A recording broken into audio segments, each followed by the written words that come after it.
بسم اللہ الرحمن الرحیم رب اعوذ بک من همزات الشیاطین واعوذ بک رب ان یحضرون رب زدنی علما رب اشرح لی صدری ویسر لی امری واحلل عقدۃ من لسانی یفقہوا قولی والسلام علی من اتبع الہدی۔ اللہ وحدہ لا شریک کی نازل کردہ آخری کتاب ہدایت قرآن مبین میں سے مختلف موضوعات اور عنوانات کے تحت جو اللہ کی آیات کا خلاصہ اور نب نباب آپ کے سامنے بیان کیا جا رہا ہے، یہ متبعین وحی کے جو مالی اور معاشی امور ہوتے ہیں کہ وہ رزق کے کمانے سے متعلق، اس کے خرچ کرنے سے متعلق، مال و دولت سے متعلق، جو دیگر اثاثہ جات ہیں، جائیداد وغیرہ، اور سارے جو اللہ رب العزت کے رزق کے خزانے ہیں، جو ذرائع پیداوار ہیں، ان سب سے متعلق مومنین کا جو اللہ رب العزت کی وحی کا اتباع کرتے ہیں، ان کا طرز عمل اور ان کی نفسیات اور شخصیت کے مختلف کوشے کیا ہوتے ہیں، یہ اس سلسلے میں تیسری نشست ہے۔ 2 نشستیں اس سے پہلے ہو چکی ہیں، جن میں وحی کا اتباع کرنے والے جو لوگ خالص اللہ رب العزت کے لیے اپنے دین کو رکھتے ہیں، ان کا کیا رویہ ہوتا ہے مال و دولت اور دیگر جو متاع حیات ہے اس سے متعلق۔ یہ تیسری نشست ہے، اور اس میں پہلے 2 ضمنی موضوع اس سے پہلے ہو چکے ہیں، جس میں پہلے نشست میں جو ساری نوع انسانی کے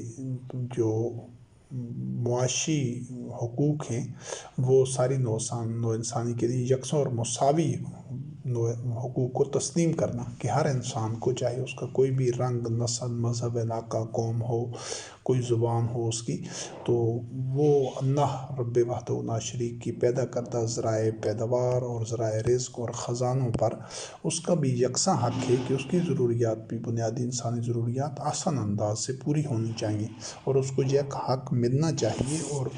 مومنین کی یہ ذمہ داری ہے کہ وہ ایسا جو مالیاتی اور معاشی سٹرکچر اور ڈھانچہ بنائیں جس میں تمام انسان کو ان کی بنیادی انسانی ضروریات بطور حق، یکساں اور مساوی حق کے طور پر حاصل ہوں۔ اور دوسرا جو اس کا ضمنی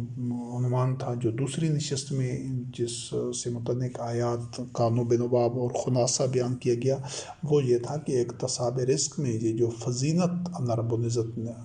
بعض انسانوں پر دیتا ہے، یہ جو درجات ہیں، وہ اس کو اللہ وحدہ لا شریک کی جانب سے تسلیم کرنا، اور جو اضافی جن انسانوں کو رزق یا جو فضیلت حاصل ہوتی ہے، اس کو محض ابتلاء کا ذریعہ سمجھنا، اور اس کو اپنے علم و ہنر اور اپنے کمال اور اپنے دانشمندی کا حاصل نہ سمجھنا، یا اپنی محنت کا حاصل نہ سمجھنا، بلکہ اللہ وحدہ لا شریک کی طرف سے ایک ابتلاء کے طور پر اس کو سمجھنا کہ وہ اس چیز کے لیے ہے کہ وہ اللہ کے حکم کی وہ فرد اطاعت کرتا ہے یا نہیں، یعنی وہ جو اپنی ضرورت سے زائد رزق ہے اس کو دیگر نوع انسانی کے لیے خرچ کرتا ہے یا نہیں کرتا۔ یہ آج کا جو ذیلی عنوان ہے وہ ہے حیات عرضی اور اس کی زینت کو اولین ترجیح پر نہ رکھنا۔ یہ یعنی کہ جو مومن ہوتا ہے تو اس کی تو جو اولین ترجیح ہوتی ہے وہ اللہ وحدہ لا شریک کی رضا، اللہ کی رضا کے لیے ہی وہ سب کاوشیں اور محنتیں اور جو اس کی زندگی کی جو تگ و تاز ہوتی ہے، تگ و دو ہوتی ہے، وہ اسی کے لیے ہوتی ہے، اور اللہ اور اللہ کے رسول کے لیے، یہ اللہ اور اللہ کے رسول کی اصطلاح کی وضاحت ہو چکی ہے کہ اقامت دین کے لیے، یعنی جہاں اجتماعی طور پر اللہ وحدہ لا شریک کی نازل کردہ وحی کا اتباع ہو رہا ہوتا ہے، اس سٹرکچر کو، اس ڈھانچے کو، اس مشینری اور اس نظم کو اللہ اور رسول کی حکومت کی قرار دیا جاتا ہے۔ اور قرآن کریم میں یہ اصطلاح اسی مفہوم میں استعمال ہوئی ہے۔ محمد رسول اللہ علیہ السلام خاتم النبیین کے عہد میں اللہ اور رسول کی حکومت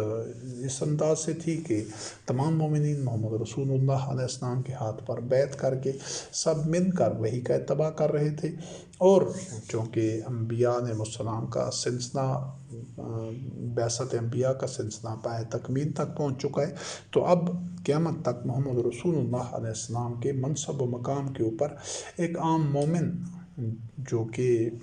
وہی ذمہ داری نبھا رہا ہوتا، وہی فریضہ رسالت سر انجام دے رہا ہوتا کہ اس نے اللہ کی آیات کے مطابق مومنین سے مشاورت کر کے امر جاری کرنا ہوتا ہے، فیصلہ کرنا ہوتا ہے اور معروف کا تعین کرنا ہوتا ہے ہر بدلتے ہوئے حالات میں، اور زمینی حقائق کو دیکھ کر یہ سلسلہ قیامت تک اسی طرح ہی چلنا ہے۔ تو جو بھی مومنین اب صدیوں سے محمد رسول اللہ علیہ السلام کی جو وفات کے بعد اس سلسلہ کو ترک کر دیا گیا تھا، اب اللہ رب العزت بہتر جانتا ہے کتنے عرصے بعد اور کس انداز سے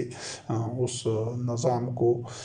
چھوڑ دیا گیا، اس کو فراموش کر دیا گیا اللہ اور رسول کی حکومت کو، اور ابھی صدیوں سے جو حکومت، جو نظام، جو مشینری، جو سٹرکچر اور جو ڈھانچہ اقتدار کا حکومت کا ہمارے سامنے ہے، وہ سب کے سب طاغوتی ہیں۔ ان میں سے کوئی ایک بھی ملک جو 50 کے قریب اپنے آپ کو مسلمان ممالک کہتے ہیں، ان میں سے کوئی ایک بھی ملک ایسا نہیں ہے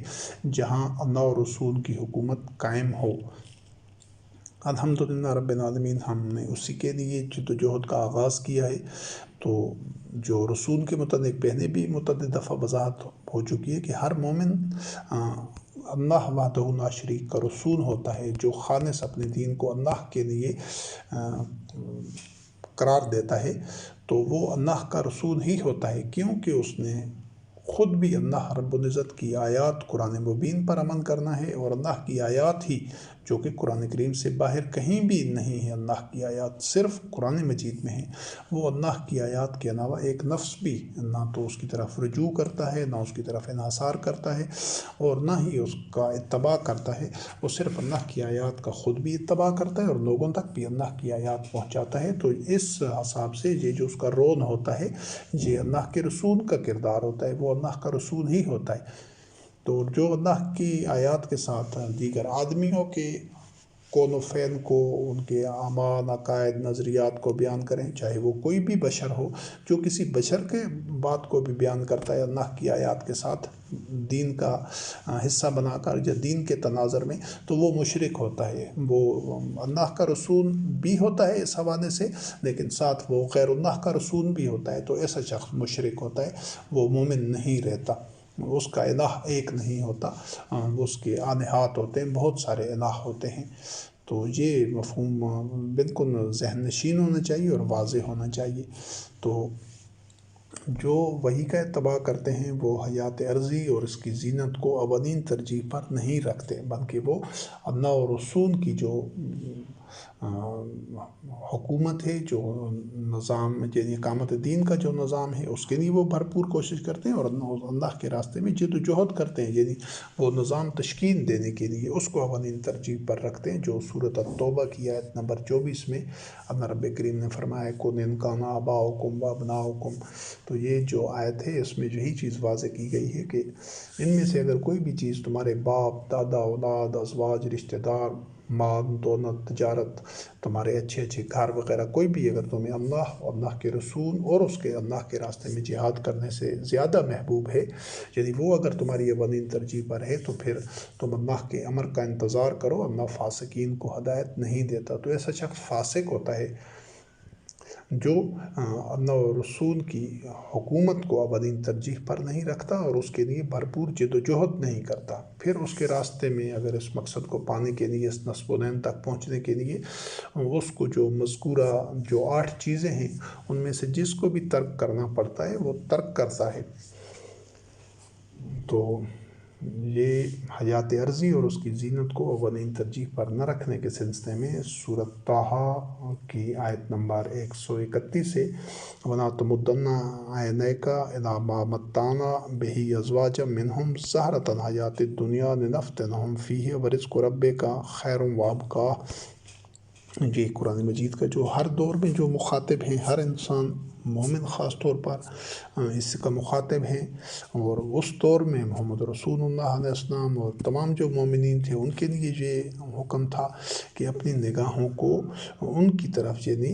اس ننچائی ہوئی نظروں سے بھی نہیں دیکھنا، قلب میں وہ خواہش بھی نہیں کرنا، نگاہیں ان کی طرف نہیں رکھنی جن کو کہ دنیاوی زیب و زینت اور جو متاع حیات ملی ہوئی ہے۔ تو ظاہراً یہ دنیاوی ٹھاٹ پاٹ چمک دمک اور یہ جو عیش و عشرت ہے، جن لوگوں کے پاس یہ ہے ان کی طرف نگاہ اٹھا کر بھی نہیں دیکھنا، ان کو نظر انداز کرنا ہے، وہ چائی ہوئی نظروں سے بھی ان کی طرف نہیں دیکھنا، بلکہ ان کو یہ اللہ کا دشمن خود اپنے قدم میں تسلیم کرنا ہے اور اس چیز کا اظہار کرنا ہے کہ وہ تو اللہ کے دشمن ہیں، وہ انسانیت کے دشمن ہیں۔ جو انسانیت کا دشمن ہو، جو غاصب ہو، جو ناجائز استحسان کرنے والا ہو، وہ کبھی مسلمان ہی نہیں ہو سکتا، مومن ہونا تو دور کی بات ہے۔ تو اور مومنین کبھی ایسے لوگوں کے لیے اپنے دل میں کوئی نرم گوشہ یا ان کے لیے اپنائیت، ولایت اور محبت بھی نہیں رکھ سکتے، بلکہ ان کی طرف آنکھ اٹھا کر بھی نہیں دے سکتے۔ جو کہ مترفین ہوتے ہیں، جو سرپرست ہوتے ہیں، سرمایہ دار ہوتے ہیں، قارون ہوتے ہیں، ہر دور میں ہر معاشرہ میں اسی چیز سے منع کیا جا رہا تھا۔ آج بھی وہی حکم ہے اللہ رب کریم نے کہا، یہ ان کو اس کے لیے وہ فتنہ بنا ہوتا ہے، وہ مال و دولت ان لوگوں کے لیے لتفتنہم فیہ، تو اور واقعی وہ اس فتنے میں مبتلا ہو چکے ہوتے ہیں کہ وہ مال و دولت کو ہی اپنا اولین ترجیح قرار دے چکے ہوتے ہیں۔ تو ایسے لوگوں کی طرف آنکھ اٹھا کر بھی نہیں دیکھنا کہ وہ اسی کے لیے پاگل ہو چکے ہوتے ہیں، ان کی شب و روز، ان کی توانائیاں، صلاحیتیں، یہ مہنگی سے مہنگی اشیاء، زیادہ سے زیادہ بینک بیلنس اور یہ سہولتیں، آرائشیں، آسائشیں، ٹھاٹ باٹ، زرق برق لباس، مہنگی گاڑیاں، مہنگے گھر، جو ان میں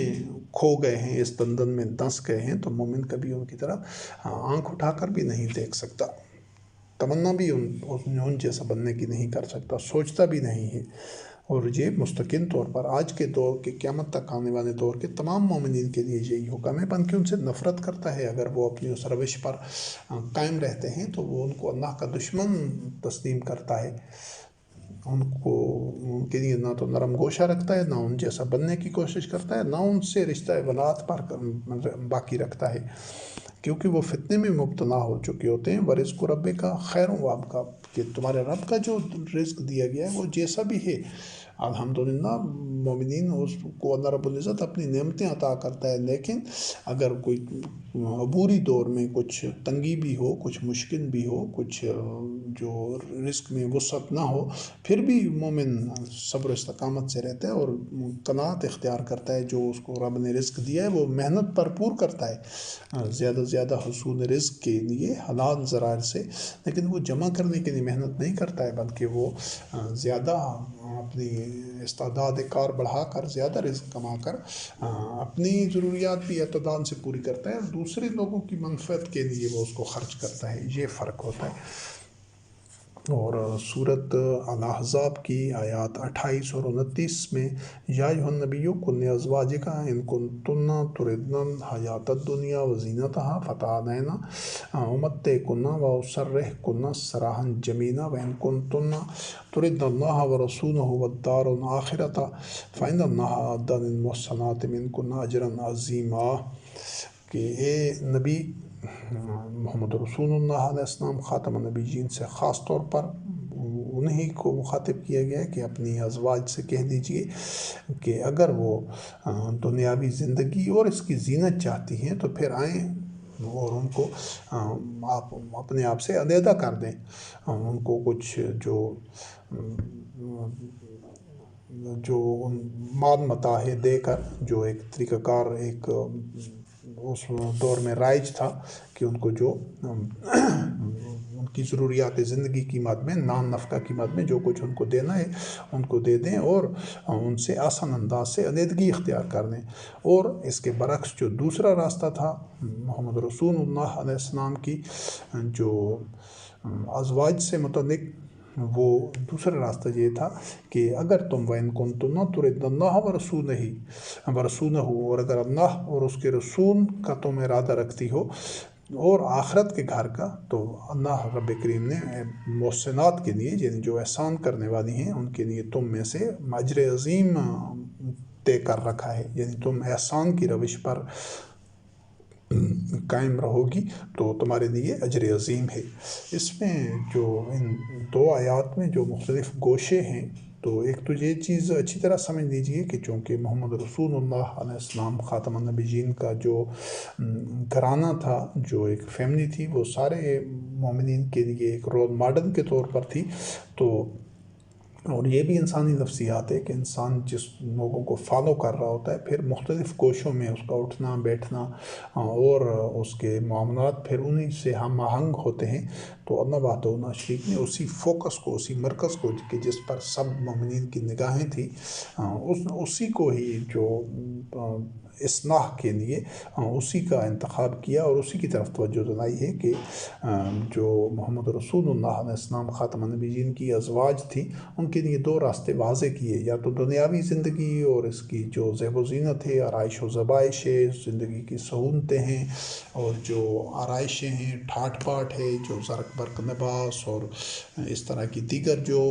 متعلقات ہیں زندگی کے متاع و حیات ہے، اگر تو وہ اس کی خواہش کرتی ہیں تو پھر وہ اس گھر میں نہیں رہ سکتی، وہ محمد رسول اللہ علیہ السلام خاتم النبیین کی ازواج کے حیثیت سے نہیں رہ سکتی، پھر وہ اسی راستے پر چل سکتی ہیں، کیونکہ محمد رسول اللہ علیہ السلام نہ تو اس راستے پر چلنے والے تھے، نہ اس راستے کے راہی تھے، اور نہ اللہ رب کریم نے انہیں اجازت اور گنجائش دی تھی۔ جبکہ اس کے برعکس جو دوسرا راستہ تھا وہ تھا کہ جس میں اللہ اور رسول، جس طرح اللہ اور رسول کی وضاحت ہو چکی ہے کہ اسلامی نظام جب وہ خود انتہائی سادہ زندگی گزارتی، محمد رسول اللہ علیہ السلام کے جو اہل خانہ تھے، ازواج تھی، وہ سادگی سے زندگی گزارتی اور وہ احسان کرتی۔ یہ یہاں پر احسان ہے۔ اب احسان کیا ہے؟ احسان یہ ہے کہ کسی حسن پیدا کرنا، کسی بھی شخص کے اندر جو کوئی کمی ہے اس کی کمی دور کر دینا اور اس کو تاکہ وہ اعتدال پیدا ہو جائے نا، کیونکہ کوئی چیز کمی واقع ہونے سے توازن بگڑ جاتا ہے، جب اس کی وہ کمی دور کر دی جاتی ہے تو توازن پھر سے پیدا ہو جاتا ہے، اعتدال، اور اسی چیز کا نام حسن ہے۔ تو جن لوگوں کے پاس ان کی بنیادی انسانی ضروریات پوری نہیں ہو رہی، جب ان کی وہ ضروریات پوری کر دی جاتی ہیں آسان طریقے سے، تو وہی حسن ہے، اور اس سے پھر ان کی زندگی میں اعتدال آ جاتا ہے۔ پہلے جو وہ محرومی میں تھے، ایک بدحالی میں تھے، وہ ان کی ختم ہو جاتی ہے۔ تو دوسرا جو راستہ ہے، ایک تو یہ کہ دنیاوی زیب و زینت چاہنا، اور دوسرا راستہ ہے احسان کرنا، محسنات میں سے ہونا۔ اور اس کے لیے وہ جو ایک سٹرکچر جس طرح محمد رسول اللہ علیہ السلام خاتم النبیین نے تشکیل دیا تھا کہ اللہ اور رسول کو چاہنا اور آخرت کا جو گھر ہے یعنی جنت، اگر تم اس کا ارادہ کرتی ہو، یعنی جو اسلامی جو نظام حکومت تھا، جو اسٹیٹ تھی، اس کا حصہ بن کر رہنا چاہتی ہو اور اس کے لیے جدوجہد کرتی ہو، تو پھر تم یہ دنیاوی مال و متاع اور زیب و زینت اور یہ دنیاوی زندگی، اس کو اولین ترجیح پر نہیں رکھنا ہوگا، اور اسی وجہ سے مومنین کبھی بھی اس کو اولین ترجیح پر نہیں رکھتے۔ تو اس چیز کو سمجھنا ضروری ہے کہ اور یہاں پر عصر حاضر میں یا قیامت تک ہر مومن کو اپنے اہل خانہ سے، اپنی ازواج سے اور اہل خانہ سے یہ چیز واضح کرنی ہوگی کہ مومن نہ تو خود اور نہ اس کے اہل خانہ یہ دنیاوی ٹھاٹ پاٹ اور زیب و زینت اور دنیاوی یہ جو چمک دمک ہوتی ہے اور جو لوگوں کو ایک تاثر دینے کے لیے اپنی ہوائے نفس اور شہوات کے پیچھے جو لوگ بھاگتے ہیں کہ میں دوسروں سے نمایاں نظر آؤں، بڑا نظر آؤں، میرے پاس اتنی قیمتی چیزیں ہیں کہ وہ لوگ ان پر فخر کرتے ہیں، تو یہ مومن کبھی ایسا نہیں کر سکتا۔ تو جو لوگ سب سے پہلے جو اولِ الامر ہے، جو امام المتقین ہے، اس کو نمونہ بننا ہوتا ہے، اس کے گھر کا، پھر تمام جو اولِ الامر متعین ہوتے ہیں، پھر ہر مومن تاکہ ان کو دیکھ کر کہ ان کی زندگی نہایت سادہ اور ایک احسان محسنین والی زندگی ہو، کہ وہ اللہ نے ان کو رزق میں فضیلت دی بھی ہے تو وہ اس کو اپنے اوپر محض خرچ نہیں کریں گے، اپنے لیے سمیٹ کر نہیں رکھیں گے، اپنی ٹھاٹ پاٹ ہوائے نفس اور شہوات پر خرچ نہیں کریں گے، بلکہ وہ دوسرے لوگوں کی زندگیوں میں حسن کارانہ انداز سے توازن پیدا کرنے کے لیے اس کو خرچ کریں گے۔ تو یہ ایک بنیادی اصول ہے جو تمام مومنین کو اپنانا ہوگا، اور خصوصی طور پر ہر اولِ الامر کو، اور اس سے بھی زیادہ اہمیت جو ہے وہ جو امام المتقین ہوگا، جو اللہ کا رسول ہوگا، جو سربراہ مملکت ہوگا، اور مملکت ایسا نہیں کہ وہ جب ایک کسی خطے میں قائم ہو جائے، اگر 10 15 20 بندے بھی ہیں، اس سے بھی وہ ایک سسٹم اسٹیبلش کرتے ہیں، تو ان میں بھی ایک امام کا ہونا ضروری ہے، تو وہ امام پہلے دن سے ہی انہی خطوط پر چل رہا ہوگا کہ وہ دنیاوی زیب و زینت اس کے اہل خانہ اور وہ خود کبھی بھی وہ نہیں اپنائے گا، بلکہ سادگی کے ساتھ اور اعتدال کے ساتھ زندگی گزارے گا، جس میں نہ بخل ہوگا اور نہ اسراف اور تبذیر، یعنی فضول خرچی اور اڑانا اور یہ اللہ کی نعمتیں اور وسائل رزق کو ضائع کرنا، اس چیز کا تصور نہیں ہو سکتا مومن کی زندگی میں، چاہے وہ کوئی بھی کردار ادا کر رہا ہو۔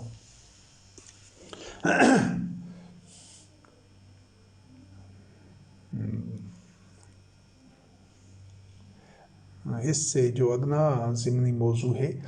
وہ ہے ربا کی ہر شکل سے قطعی طور پر اجتناب کرنا۔ ربا کی ہر شکل سے قطعی طور پر اجتناب کرنا۔ سورۃ الروم کی آیت نمبر 39 سے وما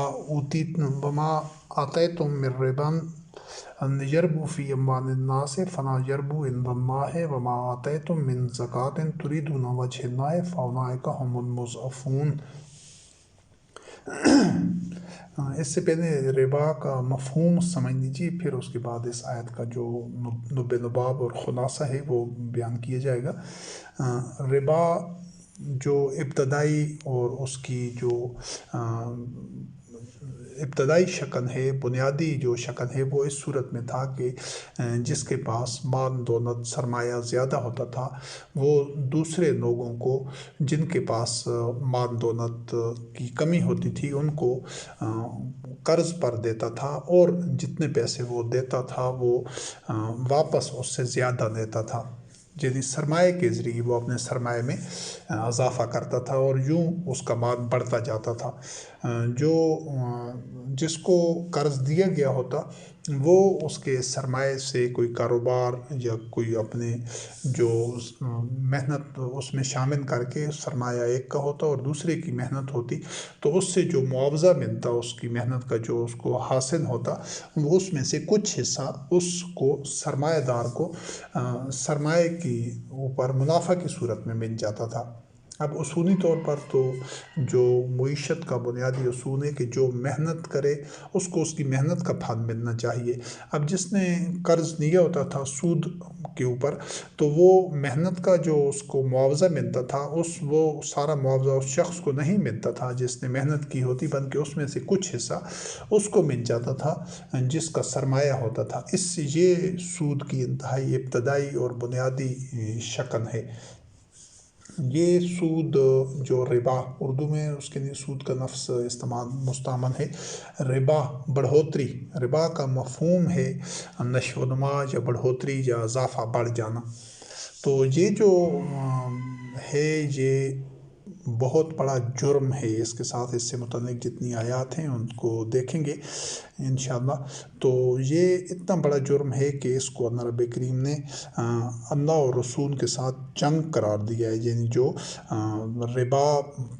کو ترک نہیں کرنا چاہتا تو وہ اللہ اور رسول کے ساتھ، یعنی اسلامی نظام حکومت کے خلاف وہ ایک جنگ کی حالت میں ہوتا ہے۔ تو اس میں سمجھنا اس میں یہ ہے کہ یہ جو ربا کی وہ شکل ہے کہ کسی کو پیسہ دیا جائے بطور قرض اور اس سے اصل زر سے زیادہ دیا جائے، تو یہ ربا ہے اور اس کو اللہ رب کریم نے اس سے منع کیا ہے۔ اس سے جو معاشرہ ہے وہ کھوکھلا ہو جاتا ہے اور جو ارتکاز دولت ہے وہ بڑھتا جاتا ہے کہ وہ اپنے جو محنت کی بجائے دوسروں کی محنت سے سرمایہ دار فائدہ اٹھا رہا ہوتا ہے، اور ان دوسروں جو اپنی محنت سے کماتے ہیں جن کے پاس سرمایہ نہیں ہوتا ان کی حق تلفی ہو رہی ہوتی ہے کہ ان کی محنت کا ثمر اس میں سے کچھ حصہ سرمایہ دار کے پاس جا رہا ہوتا ہے، اور سرمایہ دار کا اس طرح جو اس کا ملکیت ہے، جو اس کا مال ہے، اس میں اضافہ ہوتا جا رہا ہوتا ہے، اضافہ ہو رہا ہوتا ہے۔ اس چیز کہ اب ربا صرف ایسا نہیں ہے کہ وہ کسی ایک وہی نقد پیسہ وغیرہ کی صورت میں ہو تو وہی ربا ہے۔ آج کل جس طرح اور بھی مختلف، جس طرح پہلے اس کی وضاحت ہو چکی ہے کہ انسانی نفسیات اور رویے وہی ہیں، انسان وہی ہے جو صدیوں پہلے سے تھا، اس کی جو ذہنیت ہے وہ رویے بنیادی طور پر وہی ہیں، لیکن وہ بدلتے ہوئے حالات اور بدلتے ہوئے تقاضوں اور زمینی حقائق کے ساتھ جس طرح انسان کا لائف سٹائل تبدیل ہو رہا ہے، یہ نئی نئی ایجادات کے ساتھ، نئے نئے معاشرتی تقاضوں کے ساتھ، رہن سہن، تہذیب و تمدن اور یہ ساری چیزیں جس طرح تبدیل ہو رہی ہیں، تو وہی انسان کی جو بنیادی نفسیات ہیں وہ ان کے نئے نئے پہلو اور نئے نئے گوشے سامنے آ رہے ہیں۔ پہلے جس طرح اس کی وضاحت کی جا چکی ہے کہ فحاشی کا یا جنسی بیراروی کا یا اس کے ارتکاب کی جو صورت تھی وہ بالکل سادہ اور محدود تھی، لیکن آج جس طرح یہ پوری دنیا میں اس کا دائرہ کار جتنا بڑھ گیا ہے اور اس کے جو مختلف اور گوشے آئے ہیں جنسی جرائم کے یا گناہ کے، وہ یقیناً سے ہر انسان واقف ہے کہ وہ نفسیات وہی تھی،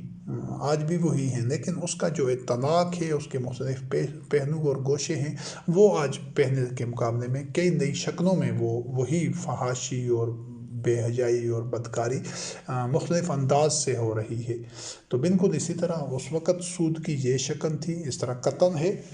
ایک زمانے میں جو قتل تھا اس کی سادہ ترین شکل تھی کہ تیر تلوار سے یا کسی طریقے سے آدمی کو مار دینا، لیکن آج اس کے کئی کئی نئے ٹولز اور نئے اطلاق اور نئے پیرائے میں آ گئے ہیں کہ جو بم دھماکوں سے اور یہ کیمیائی ہتھیاروں سے لے کر اور یہ دہشت گردی سے اور طرح طرح کے طریقوں سے یا میزائلوں سے اور اس طرح کے اور کئی طریقے بن گئے ہیں۔ وہ بھی آج بھی قتل ہی ہو رہا ہے، پہلے بھی ہو رہا تھا، لیکن اس کی شکلیں بدل گئی ہیں۔ تو اسی طرح سود کی جو نئی شکلیں آئی ہیں ابھی صدیوں سے آہستہ آہستہ آہستہ اس میں نئے پیرائے میں چیزیں آ گئی ہیں، تو ان میں اور اس حقیقت کو بڑی اچھی طرح سمجھنا ہے کہ دین جو اللہ وحدہ لا شریک کی وہی ہے، وہ انسان کی نفسیات اور اس کے جو فکر کے جو روٹس ہیں، جو اس کی نفسیات کی جو جڑیں ہیں، اس کی جو شخصیت ہے، جو شخصیت کے اندر پیوست ہوتی ہیں، وہاں سے وہ اللہ رب العزت اس کی جو قلوب کی بیماریاں ہیں وہاں سے ان کا علاج کرتا ہے۔ اللہ رب العزت محض سطحی یا ظاہری جو ڈیکوریشنل چینجز ہیں، جن کو نمائشی جو حل ہوتا ہے وہ نہیں کرتا کسی بھی معاملے کا۔ اللہ رب العزت انسان کے نفس میں سے، اس کے قلب میں سے وہ شوہ نفس کو ختم کرنا چاہتا ہے کہ اس کے اندر مال دولت سمیٹنے والی اور زیادہ سے زیادہ مال دولت جمع کر کے اس پر قابض ہونے کی نفسیات ہی ختم ہو جائیں۔ اور اس سلسلے میں جو اللہ رب العزت اقدامات بتاتا ہے وحی کے ذریعے، وہ اسی مقصد کو حاصل کرنے کے لیے ہوتے ہیں۔ اگر ظاہری طور پر عمل ہو رہا ہے اللہ رب کریم کے احکام پر ان ورڈز، لیکن وہ ان سپرٹ روح تک وہ عمل نہیں ہو رہا، تو پھر وہ اقدام جو میکانکی انداز میں جن پر عمل ہو رہا ہے تو اس کا حاصل کچھ نہیں ہوتا۔ اور انسان باوجود میکانکی طور پر عمل کر کے اس کے قلب میں، اس کے باطن میں، اس کے نفس میں اگر وہ بیماری موجود ہے تو وہ ایسا آدمی فوز و فلاح نہیں پا سکتا، جنت میں نہیں جا سکتا۔ اس سلسلہ میں جو ربا کی جو آج کے دور کی شکلیں ہیں یہ اتنی بدل چکی ہیں، نئے نئے پیکر ربا کے اس طرح ہیں کہ بینکوں میں پیسہ جمع کر دینا۔ اس دور میں چونکہ بینک نہیں تھے، انفرادی لین دین ہوتا تھا، تو ابھی بینکوں میں بے پناہ جو سرمایہ ہے وہ لگا دینا اور اس کو لوگوں کی ضروریات جانتے ہوئے دیکھتے ہوئے ان کی پرواہ نہ کرنا، بلکہ اپنے لیے ایک تحفظ کے لیے اور اپنے سرمایہ میں اضافہ کے لیے فکس ڈپازٹ سکیمز ہیں، یہ جو مختلف سکیموں میں پیسہ لگا دیتے ہیں، اس حوالے سے بینکوں میں جمع رکھتے ہیں، یا جو مختلف یہ پرائز بانڈز اور اس طرح کی جو سکیمیں ہیں جن میں پیسہ لگا دیتے ہیں، یہ سب اور مقصد یہ ہوتا ہوتا ہے کہ کوئی انعام حاصل ہو جائے تو وہ تو جوا ہے، وہ تو یسر ہے۔ انعامی سکیموں میں جو پیسہ لگایا جاتا ہے، چاہے وہ پرائز بانڈز کی صورت میں ہو، چاہے وہ کوئی اور لاٹری وغیرہ کی صورت میں ہو، وہ تو ہے ہی یسر۔ یسر کا مفہوم ہی یہی ہے کہ وہ پیسہ جو بغیر محنت کے مل جائے۔ اس سے اللہ رب کریم نے منع کیا ہے، یہ تو شیطانی کام ہے۔ آج تمام ممالک میں، تمام معاشروں میں مختلف قسم کے پرائزز کے نام سے، لاٹری کے نام سے اور یہ پرائز بانڈز وغیرہ کے نام سے یہ جو شیطانی کام ہیں، ان کو حکومتوں کی سرپرستی میں کیا جا رہا ہے۔ یہ بھی اسلامی معیشت میں حرام ہیں۔ اس کے علاوہ یہ جو ربا کی دوسری شکلیں ہیں، جس طرح فکس ڈپازٹ وغیرہ ہیں، یہ بھی ربا ہے۔ اس سے بھی مقصد دولت میں اضافہ ہوتا ہے، جمع کرنا ہوتا ہے۔ اس سے بھی اللہ رب کریم نے منع کیا ہے۔ تو یہ چیز یاد رکھنی ضروری ہے کہ یہ جو عام ایک تصور ہے جس میں یہ باور کرایا جاتا ہے کہ اگر ایک بندے نے اللہ وحدہ لا شریک کی حدود کی خلاف ورزی نہیں کی، اس نے سچ بول کر دیانتداری سے تجارت کر کے مال کمایا ہے اور پھر اس میں سے 2.5% دے دیتا ہے سال کے بعد، تو وہ اس کے لیے حلال ہے۔ تو یہ آدمیوں کا گھڑا ہوا بنایا ہوا مذہب ہے جس میں اس چیز کی گنجائش ہے۔ جو اللہ وحدہ لا شریک کا نازل کردہ دین ہے تو اس میں بھی یہ چیز کوئی معنی نہیں رکھتی۔ آپ اس چیز کو بڑی اچھی طرح سمجھنا ضروری ہے کہ آدمی نے جوئے اور شراب سے یا باطن چیزوں سے پیسہ کمایا ہے، باطن ذرائع سے، منشیات وغیرہ سے، یا کسی اور اللہ کی حدود کو پامال کر کے، یا اس نے بالکل دیانتداری سے تجارت سے پیسہ کمایا ہے۔ اگر وہ جمع کرنا چاہتا ہے، جمع کرتا رہتا ہے، زیادہ سے زیادہ بڑھانا چاہتا ہے اور ریاکاری کے طور پر یہ تو 2.5% سال کے بعد دے بھی دیتا ہے، تو دونوں ایک ہی نوعیت کے مجرم ہیں۔ یہ الگ بات ہے کہ ایک بندے نے جرم کے طریقے سے کمایا ہے اور ایک نے جرم کیے بغیر کمایا ہے، لیکن جو جرم آگے وہ دونوں کر رہے ہیں وہ ایک ہی ہے۔ صرف یہ کہ وہ دونوں جو غلط طریقے سے کمانے والا، پھر اس کو جمع کرنا، بڑھانے والا، جمع پر جمع کرتے جانا، وہ دو جرموں کا مرتکب ہے۔ اور یہ جس نے کمایا بظاہر حلال طریقے سے، جس کو شرعی طریقے کہتے ہیں، ان کے مطابق اس نے کماتا جاتا ہے، جمع کرتا جاتا ہے، پھر وہ صدقات خیرات برائے نام دکھاوے کے طور پر، ریاکاری کے طور پر 2.5% دے بھی دیتا ہے سال بعد، تو اس کا یہ جو جمع کرنے کا جو عمل ہے، یہ الہاکم التکاثر حتی زرتم المقابر کے ضمن میں آتا ہے۔ یہ جمع مالم و عددہ کے زمرے میں آتا ہے۔ یہ بھی جہنمی ہے۔ جو پہلا حرام طریقے سے کماتا ہے، باطن طریقے سے کماتا ہے، جرائم کے ذریعے کماتا ہے، وہ 2 جرم کر کے جہنم میں جائے گا۔ اور یہ جو اپنے آپ کو کہتا ہے میں نے شریعت کے مطابق حلال طریقے سے، جائز تجارت سے یا زراعت سے یا محنت مزدوری سے کمایا ہے، لیکن سوچ اس کی بھی یہی ہے کہ وہ بھی زیادہ سے زیادہ نامحدود جمع کرنا چاہتا ہے اور اس کے لیے کوشش کرتا رہتا ہے، تو وہ بھی جہنم میں جائے گا۔ تو اب جب دونوں ہی جہنم میں جا رہے ہیں تو پھر یہ حلال کے ذریعے یا حرام کے ذریعے کمانا بے معنی رہ جاتا ہے نتیجے کے طور پر۔ تو اصل جو جرم ہے وہ ہے زیادہ سے زیادہ کی ہوس۔ اس کے لیے ایک بندہ حرام کا طریقہ استعمال کرتا ہے، دوسرا حلال کا، لیکن آگے دونوں کی منزل ایک ہی ہے۔ ان کو جو سزا ملے گی اسی روش کی ملے گی کہ وہ جمع مالا وعددہ، کہ وہ یکنزون الذھب والفضہ، وہ سونا چاندی کے ڈھیر لگانا چاہتا ہے، وہ اسی کو حلال طریقے سے کمانے کے لیے پاگل ہوا جا رہا ہے۔ وہ اس کو سب کچھ اس نے فراموش کر رکھا ہے کہ حلال طریقے سے کما رہا ہے۔ اب ہے تو وہ اس غلط فہمی میں مبتلا کہ میں تو باطن طریقے سے نہیں کما رہا، میں تو اس میں سے 2.5% زکوٰۃ بھی دیتا ہوں، تو میں تو جنتی ہوں۔ نہیں، اس کا وہ جو جمع کرنے کا جو جرم ہے، جو ہوس ہے، شوہ نفس سے وہ بھی نہیں بچا ہوا، اور شوہ نفس سے وہ بھی نہیں بچا ہوا جو حرام طریقوں سے کما رہا ہے۔ تو اللہ رب العزت اس شوہ نفس کو ختم کرنا چاہتا ہے۔ جتنے بھی یہ دین میں احکام ہیں مالیات سے متعلق، چاہے یہ عفو ہے، عفو کا مفہوم ہے ضرورت سے زائد دے دینا، وہ اللہ رب العزت نے جو مومنین کا جو حکم دیا ہے ان کے لیے تو یہ ہے ایک نفس ہی کافی ہے اسلامی معیشت کو، مالیاتی نظام کو سمجھنے کے لیے۔ یسألونک ماذا ینفقون، کہ یہ تجھ سے پوچھتے ہیں کہ کتنا خرچ کریں، تو ان سے اللہ رب العزت نے کہا ان کو کہہ دیجیے قل العفو، ان کو کہہ دیجیے جو تمہاری ضرورت سے زائد ہے اس کو خرچ کر دو اللہ کی راہ میں۔ تو یہ ایک نفس پر جو اللہ رب العزت کے اس ایک حکم پر عمل پیرا ہوگا تو اس میں تو شوہ نفس رہ بھی نہیں سکتا، اس کو تو پتہ ہے میں نے اپنی جائز اعتدال کے ساتھ ضرورتیں پوری کرنی ہیں، اور پھر اس کے بعد جو ضرورت سے زائد ہے وہ اللہ کے راہ میں خرچ کرنا ہے۔ جمع کرنے والا تو تصور ہی نہیں ہے۔ پوری کی پوری اسلامی معیشت اس ایک نفس میں سمٹی ہوئی ہے جو نصیحت حاصل کرنا چاہتے ہیں، خود عفو، ضرورت سے زائد دے دینا۔ تو یہ جو ربا ہے، ربا میں جو ربا لینے والا ہوتا ہے اس کی یہی کوشش ہوتی ہے کہ سرمایہ کے اوپر اور سرمایہ حاصل ہو اور بڑھتا جائے، دوسروں کی محنت میں سے اس کا حق اسے ان کو پورا حق نہ ملے، پورا معاوضہ نہ ملے دوسروں کی محنت کا، اور اس میں سے کچھ حصہ اس کو ملتا رہے۔ اس کی مختلف شکلیں ہیں، جس طرح بینکوں میں رکھنا، اور اس طرح انویسٹمنٹ کی سکیموں میں لگا دینا، اور اس کے علاوہ یہ مختلف جو لوگ مارکیٹیں، پلازے، پراپرٹیز، گھر وغیرہ ضرورت سے زیادہ کئی مکانات خرید کر ان کو کرائے پر لگا دیتے ہیں، اور مارکیٹیں خرید کر، پلازے، کمرشل یونٹس اور بہت ساری چیزیں خرید کر ان کو کرائے پر لگا دیتے ہیں۔ یہ بھی ربا کے ضمن میں ہے۔ کیوں کہ ان سے جو کمائی کر رہے ہیں، جو محنت کر رہے ہیں، ان کی محنت میں سے کچھ حصہ اس کو دینا پڑتا ہے جو اونر ہوتا ہے۔ اسی طرح زمین، ایک بندہ ہے وہ زمین میں خود کھیتی باڑی نہیں کرتا، اس نے پٹے پر دے دی ہے، بے تحاشا زمینیں ہیں اس کے قبضے میں ہیں، تو جو مزارع ہیں وہ کما رہے ہیں اور وہ اپنی محنت میں سے ایک بڑا حصہ اس کو زمیندار کو دے رہے ہیں۔ یہ سب ربا کی جدید شکلیں ہیں۔ اس دور میں یہ شکلیں موجود نہیں تھی جب قرآن کریم نازل ہو رہا تھا۔ اب اس کی مختلف شکلیں، صورتیں سامنے آ گئی ہیں، جس طرح ہر جرم کی سامنے آئی ہیں۔ تو یہ اس ربا سے بچنا ہے کہ لوگوں کو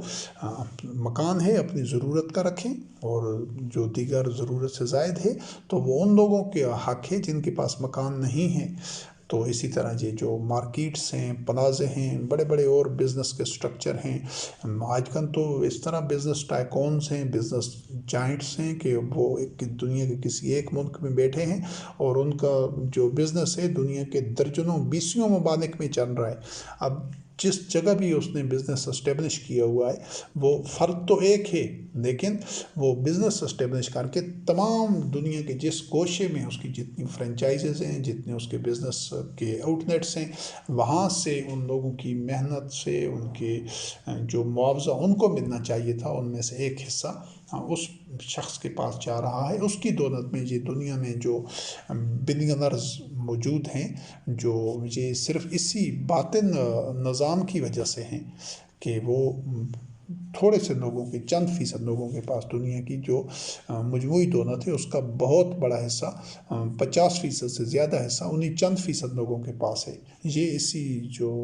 ربا کے نظام کی وجہ سے، جس کو پوری دنیا میں تمام ممالک نے نہ صرف قبول کیا ہوا ہے بلکہ ان کا تمام معاملات اسی ربا کی صورت میں، اور پوری دنیا اسی وجہ سے اللہ کے ساتھ